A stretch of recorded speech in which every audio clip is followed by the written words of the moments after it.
भगत धन्ना और ठाकुर जी।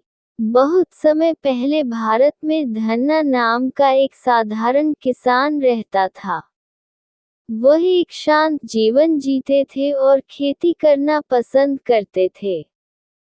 हर दिन अपने खेतों के रास्ते में वह एक पंडित के घर से गुजरा, जिसने कई अनुष्ठान और प्रार्थना की, और धन्ना को ये बहुत दिलचस्प लगा।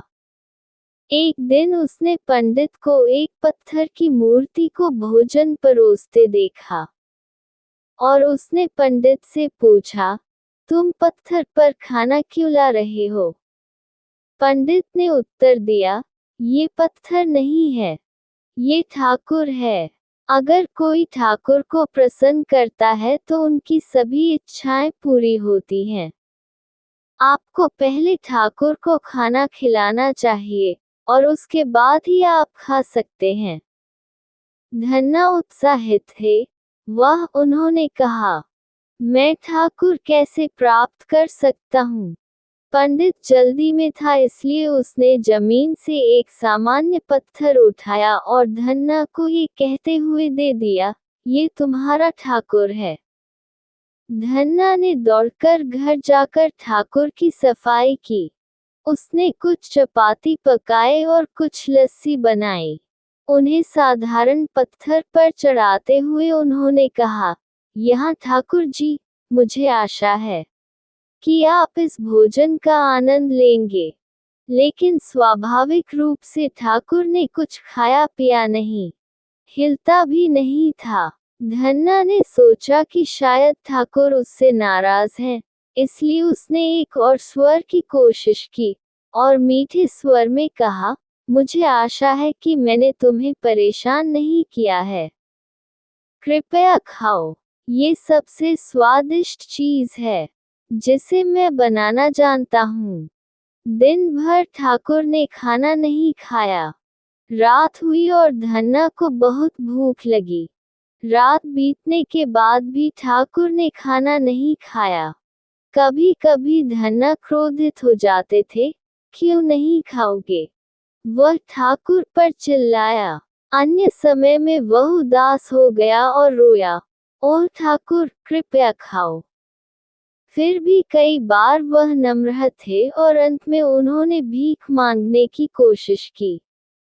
सारी रात उसने कोशिश की और कुछ भी काम नहीं किया। सुबह हो गई, और धन्ना जी न तो सोए थे और न ही कुछ खाया था। और फिर पूरा दिन और रात फिर से बीत गए और धन्ना जागते रहे और कुछ नहीं खाया। जब तक तुम खाओगे मैं नहीं खाऊंगा, उसने ठाकुर से कहा। तीसरे दिन सुबह होने से पहले कुछ खास हुआ। धन्ना इतने समर्पित और भोले थे कि भगवान ने एक युवक के वेश में आने का फैसला किया। वह धन्ना के सामने प्रकट हुए और कहा, मैं आ गया हूँ। युवा धन्ना बहुत खुश हुए, मुझे पता था कि तुम आओगे। तभी से दोनों इतने करीब आ गए कि कोई भी उन्हें अलग नहीं कर सकता था। युवक ने धन्ना के लिए सुंदर गीत गाए और जो कुछ भी वह चाहता था उसकी मदद की। एक दिन पंडित धन्ना की कुटिया के पास से चला।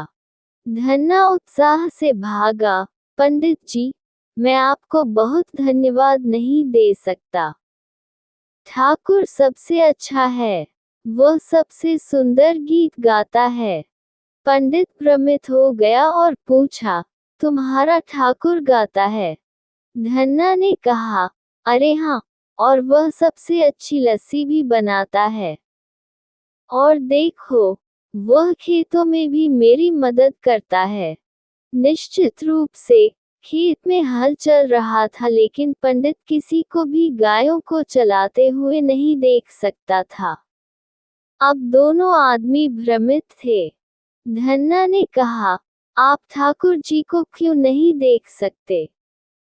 पंडित ने पूछा, आप ठाकुर को कैसे देख सकते हैं? भगत धन्ना मुस्कुराए और पंडित को आश्वस्त किया, चिंता मत करो, मैं इसके बारे में ठाकुर से पूछूंगा। वह सब कुछ जानता है।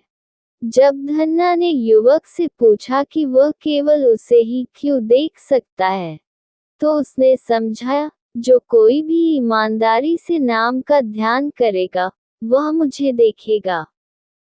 धन्ना जी ने 1 मिनट सोचा। फिर उसने कहा, मैंने नाम का ध्यान नहीं किया है। मैं आपको कैसे देख सकता हूँ? युवक ने धन्ना के माथे को छुआ और उसी क्षण उसने अपने सभी पिछले जन्मों को देखा। जीवन भर उन्होंने देखा कि कैसे धन्ना जी ने खुद पर काम किया था। उसने देखा कि अपने अंतिम जीवन में धन्ना ने एक गुरु की बात मानी थी। उनके गुरु ने उन्हें नाम का ध्यान करना सिखाया था। यह उनके पिछले जीवन की कार्रवाई थी जिसने धन्ना को ठाकुर को देखने की अनुमति दी थी। एक बार धन्ना को इस बात का एहसास हो गया, तो उन्होंने श्रद्धापूर्वक फुसफुसाते हुए अपने ठाकुर को प्रणाम किया, मैंने इस समय आपके साथ एक समान व्यवहार किया है। यदि केवल मुझे पता होता। युवक ने उसके लिए गाया और उसे उठा लिया। जिस तरह से तुम मुझे अभी देखते हो, मैं वास्तव में वैसा नहीं हूँ। मुझे हर समय मुझे देखने के लिए तुम्हें अपने भीतर ध्यान करना चाहिए। नाम का जाप करें। भगत धन्ना ने फिर से नाम जपना शुरू किया। कुछ समय बाद वह प्रकाश से भर गया। उन्होंने हर जगह एक को महसूस किया। वह भगवान के साथ विलीन हो गया। वह कैसा महसूस कर रहा था, वह इतना अद्भुत था कि इसका वर्णन भी नहीं किया जा सकता है। बाद में भगत धन्ना ने इस अनुभव के बारे में कविताएं लिखी जिन्हें श्री गुरु ग्रंथ साहिब जी में शामिल किया गया था।